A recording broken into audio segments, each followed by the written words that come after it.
welcome to Flory Models Daily Vlog. Here we are on Friday the 16th of January 2016, and Friday being Friday, obviously we've got reviews up for you. So start off with, we've got the Ultimate Sabre. I think it probably is. It's the Hasegawa kit.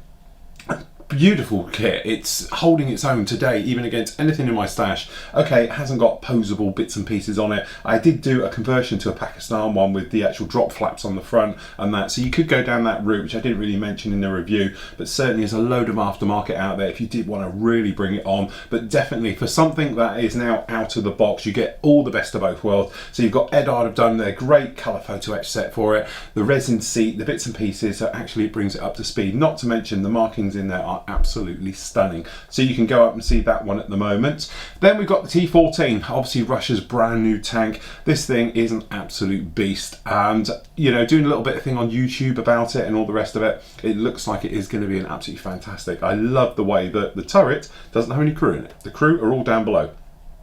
So basically it means that it's all interchangeable and everything else like that. It's fully automatic, and apparently they're on about having them like drones going around the battlefield, so you'd be controlling them at home. Fantastic. Anyway, the kit itself, whilst not perfect from my point of view, it is definitely up there. Takum's done a really good job on this one, and then to be honest, amazed how quickly they got this thing out, because obviously it was all under wraps and bagged up and everything else like that until sort of, you know, May last year, and then all of a sudden bang, the kit came out, no problem at all. So it's very, very quick of them. So you've got those. Also we've got a little review from S-Scale. Obviously they've done new bezels and various bits and pieces, so we've had a good look at those as well. Some of you scratch builders out there, or if you wanted to upgrade a cockpit to a different standard or a thing like that, then that is definitely something you're going to need, and it will save you a massive amount of time trying to scratch build those. So, but definitely I think it's one of those things that's really handy to have in your sort of, you know, toolbox, spares box, things like that, just to have those, because the amount of times I could have done with something like that over the years has been, you know, uncalculable.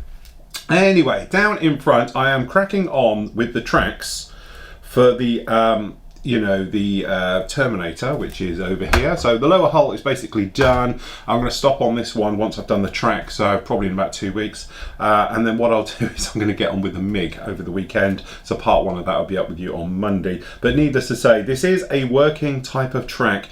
I'm not sure about this thing going together. I get the idea of putting them in and sandwiching it down, but the thing about this on the side and you push them in, because you pull it off and they're all still in here, so that doesn't work exactly brilliant.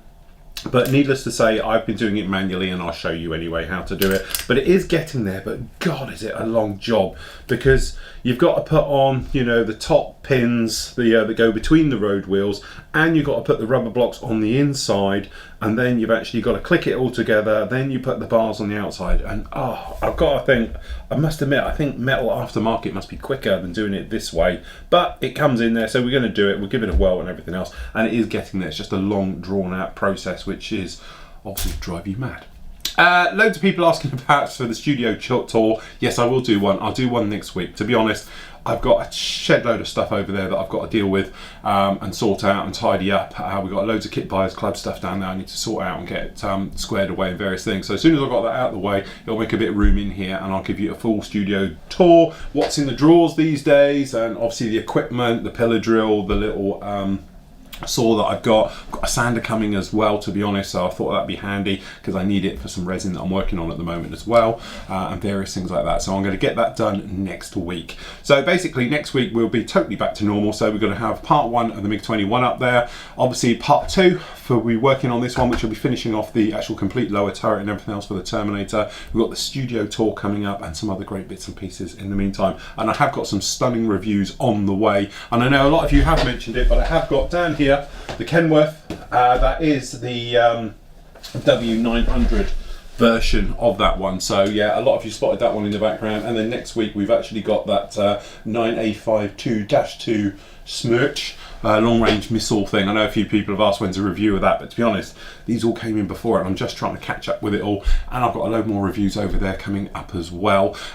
Talking about airliners, as I say, I have bitten the bullet and I have bought them all for some reason, so I bought both. I've got the 747, 787, so I will be doing both. So yeah, keep coming with the ideas for decals and markings and all the rest of it. Loving the idea of all things like that. So basically the question is today, okay, because I said I'll do it every other day, so this is one for the weekend. Some great feedback. Stashes. Why do we do it? Why do we buy more than we've got? Because to be honest, my personal stash down here has now spread upstairs to the office as well. It's at the top of everything. When you do the tour, I'll show you it as well up there, because it's down here and it's up there now because I just haven't got enough room for it.